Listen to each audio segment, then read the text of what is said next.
like, share, subscribe. HCB2 World. Yo, what's going on, Fairy Tail fans? Welcome back to the channel. Listen, if you're a Fairy Tail fan, it's going to be a good week and also a bad week for you, alright? Now, it's going to be a good week in the sense that this chapter was actually pretty good, but it's going to be a bad week in the sense that, naturally, with any Fairy Tail chapter, we're going to get like 500 dumbass rant videos that make no sense from a bunch of people who are just fucking stupid and want something to talk about so that they can get views. But you know what? You can't let that phase you, alright? Other than that, man, I'm not going to waste too much time on the intro. You guys know how this goes. Let's go! Now, to start things off, like I said in the intro, this was actually a pretty good chapter. It had action. It had drama. And hell, at the end, it even had a little bit of sacrifice. There were quite a few things that caught me off guard about this chapter. So naturally, you know how I do. I'm going to jump right into them. Now, to start things off, I thought it was pretty weird that Zeref was kind of taunting Gray a little bit. I mean, that doesn't really seem like Zeref's thing. But one thing I've learned about Zeref is that he talks a lot of stuff, but never gets his hands dirty. You know what I mean? He always has lackeys or the 12 going out to take care of his business, but really he never does anything. So it's a little bit weird that all of a sudden he's taunting Gray, trying to get Gray to attack him or trying to get Gray to fight him. Now, on the subject of taunting, I felt like it was a little bit of a low blow for Zeref to bring up Deliora and talk about how Deliora killed his parents, and then how even Gray's teacher died trying to kill Deliora, and that basically it all was his fault. Like, why he's provoking Gray, I really don't know, but it's pretty weird considering the way his powers work. If he cares about something, that something dies, but if he doesn't care about something, that something is able to live. So it's a little bit weird. If he really wanted to kill Gray, wouldn't he kind of show some compassion or care about Gray a little bit so that he could just die like that? But I don't write this shit, so I don't know. Now, another weird part about this is that Zeref just basically comes straight out and tells Gray that he wants Mavis's power so that he could defeat Acnologia. But just because he wants to defeat Acnologia isn't really the main objective. And he kind of keeps that a secret, which, as we know, anytime somebody drops something that's close to a secret, it kind of makes you want more, But one thing that I'm really finding interesting is that why even if he says it's not significant, why is there this want to defeat Acnologia? I feel like whatever Zeref has planned, he can't do it unless Acnologia is out of the way. So I'm kind of wondering, how the two go in hand. What is it that Acnologia is actually stopping him from doing? Now, another crazy thing about this chapter is that he says he wants to kill Gray so that he can kind of use Gray's death as a trigger to get Natsu to kind of go over the edge and kill him. And the crazy thing about this is I literally, no bullshit, I literally said this last week. It's like 2 weeks in a row where I called something in Fairy Tail and actually happened. And if you don't believe me, check this out. Now, listen, I know I'm making some bold predictions, but just hear me out. Natsu hasn't really had anything that's been a true rallying cry.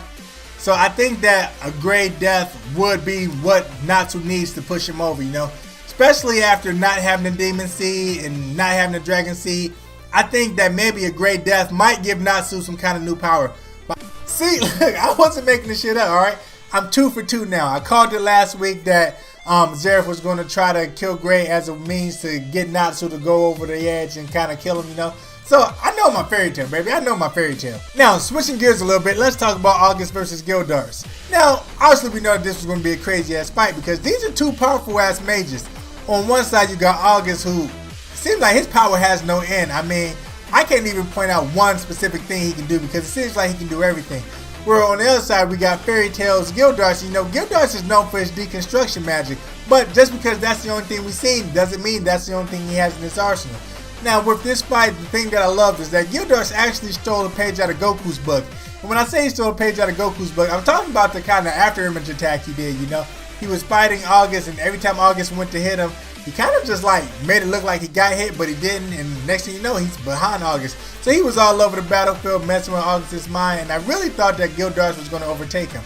Hell, at one point, Gildars was able to hit August with the deconstruction magic, but when somehow August survives it. Now, when August survives it, that makes me wonder two things. One, I wonder if maybe he has some kind of auto-healing magic that we don't know about, or maybe he has some kind of destruction magic or, decomposition magic where he can break himself down and pull himself back together. Or if that's a fact, then maybe that's why Gildar's magic won't work on him, because if he can already break himself down and build himself back up, that's going to render Gildar's magic ineffective. Now, right after he puts himself back together, the reason I thought that is because he told Gildars, you're not going to be able to beat me. So at this point, even though we've seen this deconstruction magic from Gildars quite a bit, I don't think that's the only thing Gildarts has in his arsenal.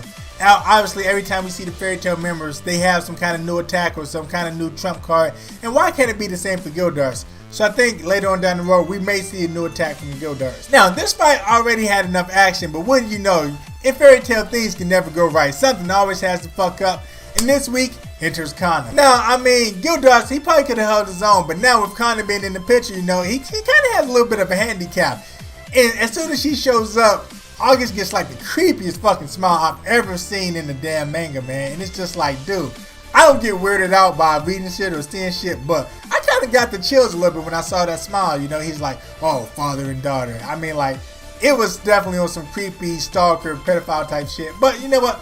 It is what it is. Now, getting back to Gray and Zara, one thing I loved about this part was that Gray kind of acknowledged that maybe he jumped the gun a little bit on hating Natsu or being angry at Natsu for the death of his parents. Yeah, Natsu is E and D, but at the end of the day, he says to himself, Natsu is Natsu, you know?